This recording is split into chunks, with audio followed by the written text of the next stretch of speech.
ഈ good ടച്ചും bad ടച്ചും സ്ത്രീകൾക്ക് മാത്രമാവുന്നത് എങ്ങനെ?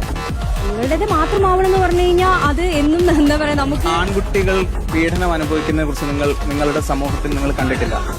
ആൺകുട്ടികൾ മീഡിയയിൽ വാർത്തയാവുന്നത് പോലും നിങ്ങൾ ശരി ഏട്ടൻ പറഞ്ഞ ആൺകുട്ടികൾ പീഡനം സഹിക്കുന്നത് പെണ്ണുങ്ങൾ കാരണം അല്ല, സ്ത്രീകൾ കാരണം കൊണ്ട് ആ അങ്ങനെ ഒരു 10 വാർത്ത ഞാൻ പറഞ്ഞ ആണുങ്ങളുടെ സംവരണത്തിന് വേണ്ടി നിങ്ങൾ എന്റെ കൂടെ നിൽക്കും. അത് നിൽക്കില്ല. സംവരണം വേണ്ടത് താഴെ നിൽക്കുന്ന ആൾക്കാർക്കാണ്. ഇതിനാണ് റിസർവേഷൻ. മുൻഗണന എല്ലാ കാര്യങ്ങൾക്കും സ്ത്രീകൾക്ക് വേണം. മുൻഗണനയല്ല, അത് പ്രയോറിറ്റിയാണ്. റിസർവേഷൻ എന്ന് പറഞ്ഞാൽ സംവരണം.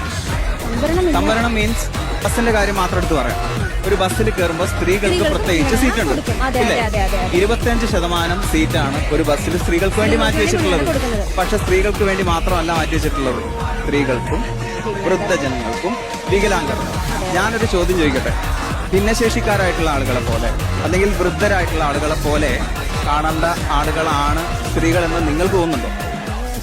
അല്ലെങ്കിൽ നിങ്ങൾ അഡ്മിറ്റ് ചെയ്യൂ, ഞങ്ങൾ അങ്ങനെ സ്പെഷ്യലി ഏബിൾഡ് ആണ്. അപ്പോൾ നിങ്ങൾ ഇക്വാലിറ്റിക്ക് വേണ്ടി ഒരിക്കലും സംസാരിക്കാൻ പാടില്ല. എന്തിനാണ് റിസർവേഷൻ എന്ന ചോദ്യത്തിനുള്ള ഉത്തരം ഞാൻ പറയാം. അടിത്തട്ടിൽ കഷ്ടത അനുഭവിക്കുന്ന ആളുകളെ മുകളിലേക്ക് കൊണ്ടുവരാൻ വേണ്ടിയിട്ടാണ് റിസർവേഷൻ. നിങ്ങൾ മുകളിലേക്ക് എത്തിയെന്ന് നിങ്ങൾ വിശ്വസിക്കുമ്പോൾ ആ റിസർവേഷൻ മറ്റൊരാൾക്ക്, അത് ആവശ്യമുള്ള മറ്റൊരാൾക്ക് വേണ്ടി മാറിക്കൊടുക്കാൻ നിങ്ങൾ തയ്യാറാവണം.